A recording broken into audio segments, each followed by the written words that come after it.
Good morning, শুভ সকাল, জয় Shrikrishna, Radhe Radhe. Laddu Gopal lifestyle চ্যানেলে আপনাদের সবাইকে স্বাগত জানাই। চলুন আজ একটা নতুন ব্লগ নিয়ে চলে এলাম। আজকে সোমবার, উল্টো রথের দিন। তবে উল্টো রথ এবছর সবটাই পড়েছে দুদিনে। কেউ রবিবারে পালন করেছে, কেউ সোমবারে পালন করেছে। তো চলুন আমি আজকে সোমবার হিসাব করি উল্টো রথটা পুজোটা করলাম। আমি তো এমনিতেই গোপুসোনার নিত্য সেবা করি। তো চলুন আমার গোপুসোনার সেবাটা দেখতে থাকুন। আর সকাল থেকে সন্ধ্যা পর্যন্ত আমি আজকে গোপুসোনার সেবাটা আপনাদের সঙ্গে শেয়ার করলাম। আর আজকে জগন্নাথ দেবের দিন, ভীষণ আনন্দের দিন। আজকে কত মানুষ কোথা থেকে আসে, ভক্ত, এত ভক্ত। আজকে ওর জন্যই বললাম যে না, আমি যেটুকুনি পড়াশোনা করে জানতে পেরেছি জগন্নাথ দেবের রহস্যের সম্পর্কে, সেটুকুনি আপনাদের সঙ্গে শেয়ার করব। আপনারা সবাই শেষ পর্যন্ত ব্লগটা দেখবেন। আর জগন্নাথ দেবের বহু কাহিনী আমি মোটামুটি আমার ছোট যে শর্টস ভিডিওগুলো আছে তাতে আমি দিয়েছি। যদি আপনারা শুনতে চান, ওই শর্টসেও আপনারা শুনতে পারবেন। আর যদি আমার কাহিনীটা ভালো লাগে তাহলে লাইক, কমেন্ট, শেয়ার করবেন।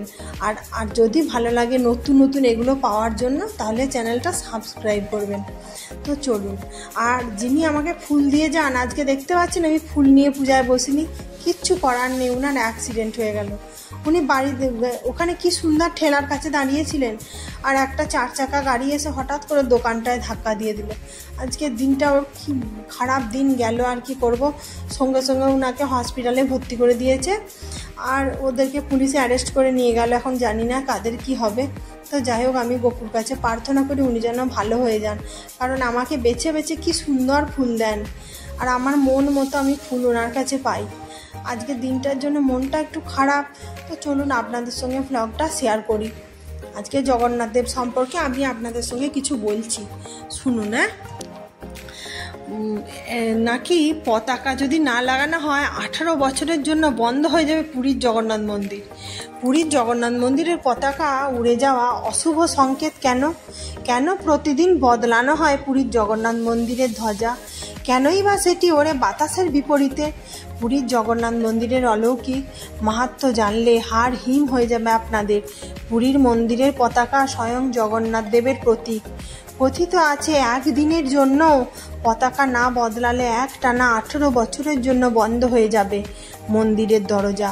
এমনই আরও কত অলৌকিক ঘটনা রয়েছে পুরীর মন্দিরের কাহিনীতে। তো চলুন কাহিনীতে আসা যাক। 800 বছর আগে মন্দির প্রতিষ্ঠাতার সময় নির্দিষ্ট চোল পরিবারের এক পুরুষকে এই ত্রিকোণ নিশান বাঁধার দায়িত্ব দেন রাজা অনন্ত বর্মন, চোল বংশের গঙ্গদেকে। তিনি ছিলেন এই মন্দিরের প্রতিষ্ঠাতা। এই চোল বংশের লোকই পতাকা বাঁধার কাজ করে যাচ্ছেন প্রতিনিয়ত। চক্রের গায়ে যেই পতাকা বাঁধা হয় তার নাম নীল চক্র। লোহা, তামা, দস্তা, পাড়া, সীসা, পিতল, রূপা ও সোনা দিয়ে তৈরি।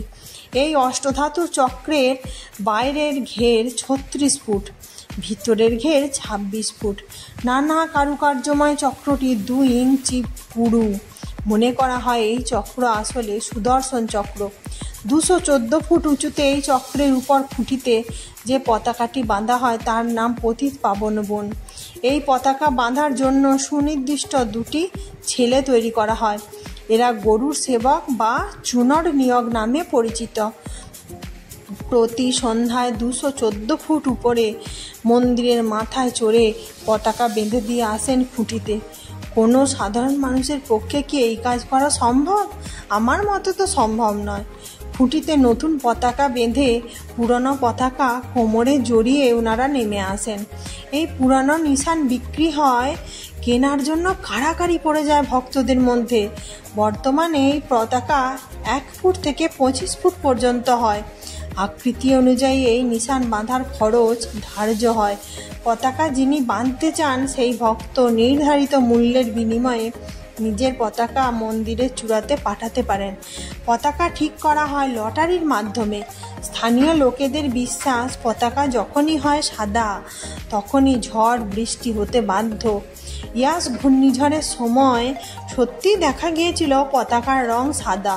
প্রত্যেক দিন পতাকা বদলানোর প্রক্রিয়া দেখতে হাজারে ভক্ত জমায়েত হয়। কিন্তু এই পতাকা রোজ বদলানো হয় কেন? কেনই বা ওরে বাতাসের বিপরীত দিকে? ভগবান বিষ্ণুর একটি রূপকে পুরীর মন্দিরে জগন্নাথ রূপে পূজা করা হয়। সমুদ্রের শব্দের কারণে ভগবান বিষ্ণুর বিশ্রাম নেওয়া কঠিন হয়ে পড়েছিল। যখন ভগবান হনুমানকে এই কথা জানতে পারেন, তখন তিনি সমুদ্রদেবকে বলেন, সমুদ্রদেব, তোমার এই গর্জন বন্ধ করো। তখন সমুদ্রদেব সেই কথার উত্তরে বললেন, এই শব্দ আমার নিয়ন্ত্রণে নেই হনুমানজি। বাতাসের গতি যত দূর যাবে এই শব্দ তত দূর পৌঁছাবে। এরপর হনুমানজি নিজেকে দুটি ভাগে ভাগ করে নেয়। তিনি বাতাসের চেয়ে দ্রুত গতিতে মন্দিরের চারিপাশে প্রদক্ষিণ করতে শুরু করেন, বিপরীত দিকে, মানে বিপরীতমুখীতে। এর কারণে এমন বায়ুচক্র তৈরি হয় যে সমুদ্রের শব্দ মন্দিরের ভিতরে না গিয়ে মন্দিরের চারপাশে ঘোরাফেরা করতে থাকে। এর কারণে পুরীর মন্দিরের কাছে সমুদ্র থাকা সত্ত্বেও মন্দিরের ভিতরে কখনো সমুদ্রের গর্জন বন্ধুরা শোনা যায় না। এই কারণে মন্দিরের পতাকাও বাতাসের বিপরীত দিকে উড়তে থাকে।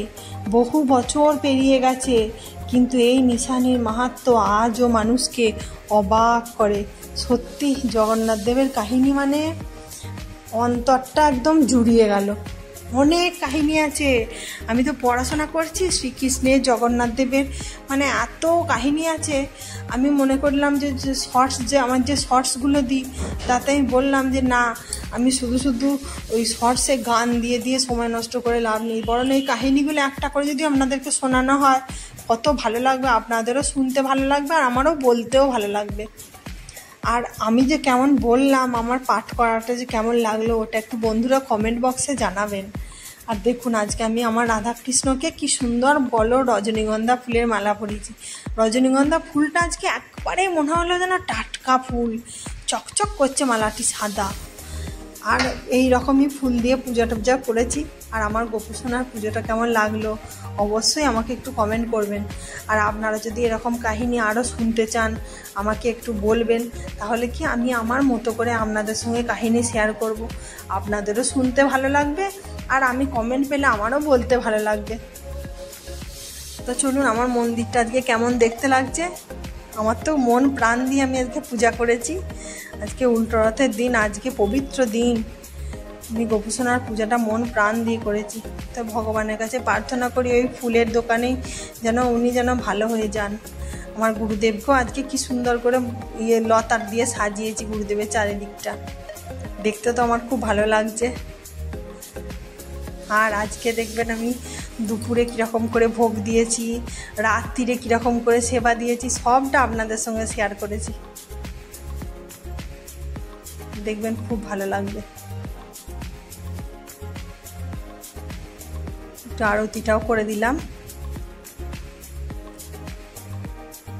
আর একজন দিদিভাই কমেন্ট করেছিলেন যে আমি নাকি, আমার গোপাল নাকি খুব চকচক করে গোপুসোনা, আমি কি দিয়ে চকচক করি। তাকে বললাম যে আমি যে রিসেন্ট যে ব্লগটা দিয়েছিলাম সেখানেই আপনি দেখে নেবেন যে আমি গোপুসোনাকে কি দিয়ে চকচক করে পরিষ্কার করি।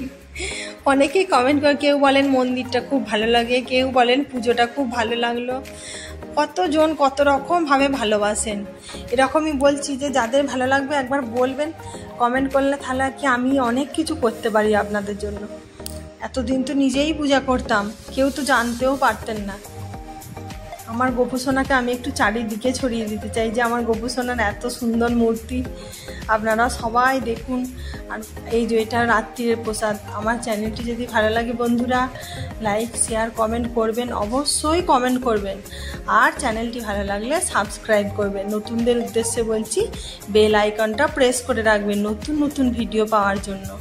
তো চলুন, আবার দেখা হবে নেক্সট ব্লগে। ভগবানের প্রসাদ দর্শন করুন। ততদিন পর্যন্ত আপনারা সবাই সুস্থ থাকবেন, ভালো থাকবেন। জয় গোপাল, রাধে রাধে, জয় জগন্নাথ দেবের জয়।